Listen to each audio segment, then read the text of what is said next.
Wakati mwingine tena mtazamaji wa Kishamba TV tumekutana na jina langu ni Teddy Tino. Nyuma ya kamera ni Almasi ambaye anahakikisha kila kitu kinakwenda sawa, na klabu ya Simba imefanya mazoezi ya mwisho hapa katika uwanja wa TFF Mianjani jijini Tanga, tayari kabisa kwa ajili ya kwenda kuwavaa wapinzani wao Young Africans hapo kesho katika mchezo wa finali ya ngao ya jamii.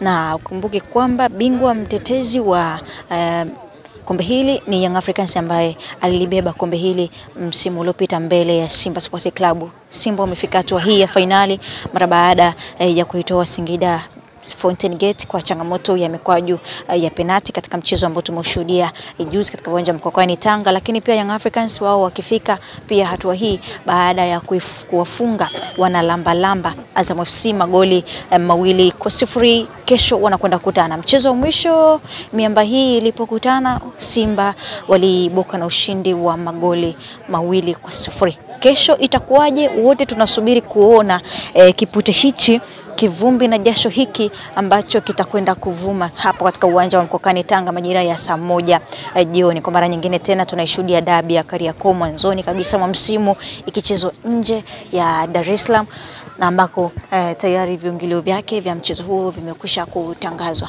Wachezaji kama ambavyo unatazama hapo wanaendelea kujifua taratibu na wanaonekana wako vizuri kabisa.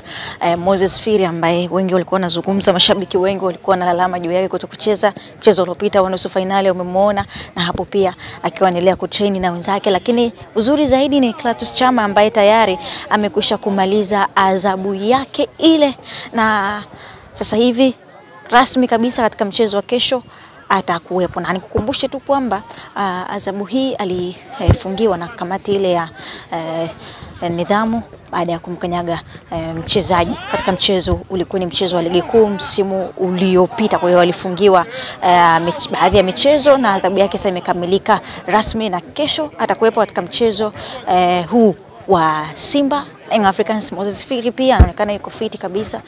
Tazama hapo na wachezaji wengine Luis Mixon, nahodha Shabalala, lakini pia Saidon Tibazoki za antibiotic, na pia kaonekana yuko fit kabisa kwa ajili ya mechi ya kesho, bila kusahau Shomari Kapombe kama ambavyo unaendelea kutazama hapo kwa uzuri kabisa. Wachezaji wanaonekana wakiwa na furaha zaidi kama ambavyo unatazama hapo kwa uzuri kabisa. Sisi Kishamba TV tuko hapa Tanga na tunaendelea kukuletea matukio yote na taarifa zote zinazojiri kutoka hapa. Nikumbushe tu kwamba kile ambacho kocha mkuu wa klabu ya Simba Roberto Oliveira alikizungumza wakati ule wa press conference na waandishi wa habari pale, alisema kwamba anahitaji timu yake icheze soka la kushambulia zaidi na icheze zaidi kwenye zoni ya mpinzani. Maana yake anahitaji soka la kasi zaidi. Je, ana wachezaji ambao wanaakisi na soka hilo? Bila shaka wapo, na ndio ambao wamesajiliwa. Pengine tusubiri tuone kile ambacho kitajiri. Wengi pia wanatamani kumuona Enock Inonga Baka, lakini mpaka sasa hivi hapa kwenye mazoezi bado sijamuona mchezaji huyo Enock Inonga Baka ambaye alipata majeraha kidogo katika mchezo ule uliopita wa nusu finali, ambako alipata majeraha na akaweza kutolewa, maana yake akashindwa kuendelea na mchezo. Kukosekana kwake hapo kesho kunaweza kuleta pigo, lakini tusubiri tuone kile ambacho kitajiri. Kama nikitazama pia kwa mbali kule nahodha John Boko na kundi jingine wanaendelea kutrain kule, na mambo yanakuwa ni mazuri kweli kweli. Tupo hapa katika uwanja wa TFF Mianjani jijini Tanga. Jina langu ni Teddy Tino kama kawaida, kwenye kamera pale yuko Adam Almasi. Tunakupenda sana. Endelea kufuatilia Kishamba TV. Usisahau kutembelea katika zile kurasa zetu za Instagram kwa kuandika Kishamba Media, YouTube.